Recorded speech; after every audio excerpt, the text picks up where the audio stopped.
We are looking at how to pronounce the name of this French medical doctor, or French physician, I guess, from history.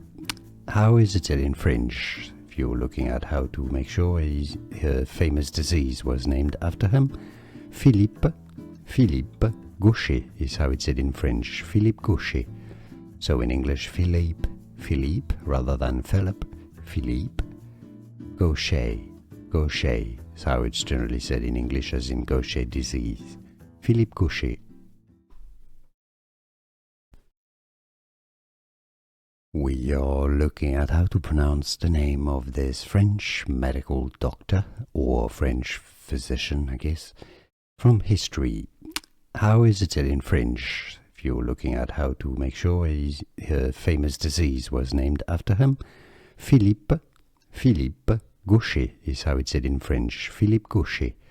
So in English, Philippe rather than Philip, Philippe Gaucher is how it's generally said in English, as in Gaucher disease.